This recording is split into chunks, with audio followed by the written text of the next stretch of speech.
Hey everyone, welcome back to Corporate Decoder, the place where we take complex financial jargon and turn it into plain English. And today we're diving into Fastly's latest report, a document that seems to be juggling a lot of numbers, but what is really going on behind those figures? Get ready, because we're going to uncover the story hidden within Fastly Incorporated's financial statements and risk disclosures. And trust me, it has got more twists than a tech startup's fundraising round. Before we dive in, if you appreciate getting straight insights from these dense filings, make sure you are subscribed. We also have a Discord community linked in the description below where you can chat with fellow financial sleuths. Alright, let us look at Fastly's financial health. We are looking at their condensed, consolidated balance sheets. For the period ending the 30th of September 2025, Fastly had $113.1 million in cash and cash equivalents. Now, that sounds like a lot, but compare that to the 31st of December 2024, when they had a much healthier $286.2 million.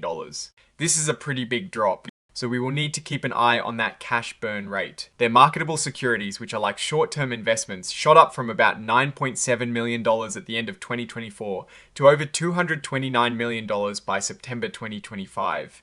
This suggests they might be shifting their strategy, perhaps trying to earn a bit more on their cash. Now, something interesting, their goodwill remained exactly the same at $670.4 million.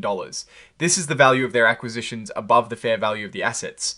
When this number doesn't change, it often means they haven't made any significant new acquisitions recently. Looking at their total liabilities, they went from about $486 million at the end of 2024 to over $533 million by September 2025.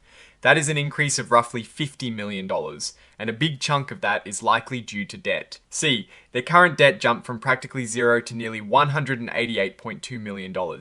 This is a significant change, and it is definitely something to watch as it can impact their flexibility. And then there is the accumulated deficit, which is essentially their total net losses since they started. It grew from roughly $993 million at the end of 2024 to over $1 billion by September 2025. That is a substantial increase in losses over 9 months. Total current liabilities also saw a big jump from about $104 million to over $328 million. A large part of this increase is because of this new current debt we just talked about. Let us move to the income statement, or as they call it, the statement of operations. This is where we see how much money they made and spent over a period. For the 3 months ending the 30th of September 2025, revenue was $158.2 million, up from $137.2 million in 2024. That is a 15% increase. For the first 9 months of 2025, revenue hit $451.4 million, a 12% jump from $403.1 million in the same period of 2024. So, revenue is growing, which is good news. However, their cost of revenue also increased, growing from $62.5 million to $65.9 million for the quarter, and from $182.2 million to about $201.2 million for the 9 months. This means their actual costs to deliver their services are going up too. This led to a gross profit of $92.3 million for the quarter, up from $74.7 million last year. And for the 9 months, gross profit increased to $250.2 million from $220.9 million. What is really key here is the gross margin. For the quarter, it improved to 58% from 54%. This is a positive sign, meaning they are becoming more efficient at turning revenue into profit after covering their direct costs. For the 9 months, the gross margin stayed pretty steady at 55%. Now for the big expenses, research and development costs went up significantly.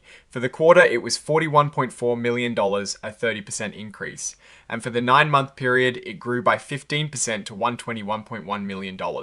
This shows they are investing heavily in new technology and improving their platform. Sales and marketing expenses also increased, but at a slower pace. For the quarter, it went up 9% to $50 million. And for the 9 months, it was a tiny 1% increase to $150.4 million. They are spending more on growth, but the sales and marketing costs are not growing as fast as their revenue. General and administrative costs increased a bit for the quarter, up 9% to $29.7 million. But interestingly, for the 9-month period, these costs actually decreased by 6% to $82.3 million.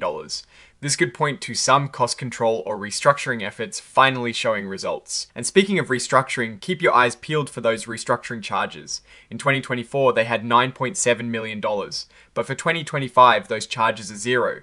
This indicates that a significant restructuring plan from last year is either completed or no longer impacting their current reports. Despite the revenue growth and improved gross margin, the company is still operating at a loss. Their loss from operations for the quarter was $28.8 million, a better result than the $40.6 million loss in the same quarter of 2024. For the 9 months, the operating loss improved to $103.9 million from $133.6 million. So, they are losing less money, which is progress. And the bottom line, the net loss attributable to common stockholders. For the quarter, it was $29.5 million, down from $38 million last year. For the 9 months, the net loss was $106.2 million, down from $125.2 million. Fastly is still losing money, but they are losing less of it, which is a step in the right direction. This translates to a loss per S-hair of $0.20 for the quarter, better than $0.27 a year ago. For the 9 months, it was a loss of $0.73 per S-hair compared to $0.91 per S-hair in 2024. Now, the number of shares used to calculate this per share loss increased. For the quarter, they used about 148 million shares, up from 139 million. And for the 9 months, it was 145.7 million shares, up from 137 million. This means more shares are being issued or bought back, impacting the per share figures. Let us shift gears to the risks. This section is super important because it tells you what keeps management up at night. First up, a big one for any tech company, it is performance issues. Fastly warns that defects, interruptions, or outages on their platform could lead to lost customers and significant costs. This is critical because their whole business relies on being up and running smoothly. Then there is the growth engine. They explicitly state if they cannot bring in new customers, especially big enterprise clients, and if existing ones do not use more of their services, their business will suffer. This is the daily grind for any sales team. And a really striking number here, you will see that their top 10 customers account for a significant chunk of their revenue, 32% in the latest period. This means they are definitely reliant on a few big clients, and losing even one could really sting. They are also worried about supply chain issues. Component delays or price hikes for the servers they need could disrupt their ability to serve customers, which is a major operational risk. And like many public companies, they are facing lawsuits. They explicitly mention class action and derivative lawsuits. Defending these are expensive and can be a huge distraction and financial drain. Cybersecurity is always a huge concern. They highlight that if their IT systems or data or that of their partners is compromised, it could lead to massive problems, including regulatory fines, lawsuits, and damaged reputation. This is a constant battle for tech companies, and one wrong move can be devastating. Now, let's talk about leadership. We see Charles Compton as the new Chief Executive Officer, taking over from Todd Nightingale. This is a significant transition, and how the new leadership navigates these challenges will be critical for Fastly's future. Looking at the larger picture, Fastly is betting big on its edge cloud platform. That is pretty much their golden goose, and they openly admit their future revenue depends heavily on it. They are also facing challenges selling to government entities and highly regulated industries. These sales are described as competitive, expensive, and time-consuming, with no guarantee of success. And for the investors, there is a note about net operating losses, or NOLs. While these can be used to reduce future taxes, there are potential limitations that could affect how much they can benefit from them. Finally, a quick look at their corporate structure reveals anti-takeover provisions. These are common but essentially make it harder for someone to buy the company or change its leadership quickly. From a shareholder's perspective, this can be a double-edged sword. So what is the story here? Fastly is growing its revenue, and that is a good sign. They are also improving their gross profit margins, which means they are getting better at running their core business. However, they are still losing money, and the drop in cash reserves is a bit concerning. They are investing heavily in research and development, which is necessary for a tech company, but this also contributes to their losses. The reliance on a few big customers and the constant threat of cybersecurity breaches and lawsuits are major risks. The leadership change adds another layer of uncertainty. Overall, Fastly is in a phase of heavy investment and growth, trying to capture a bigger piece of the edge cloud market. They are making some progress in improving efficiency and controlling costs in some areas, but profitability is still some way off.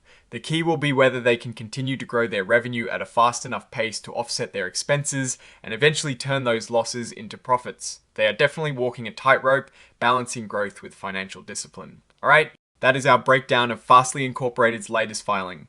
What is your take on these numbers and what they signal for the company's future? Do you think their investments in R&D will pay off?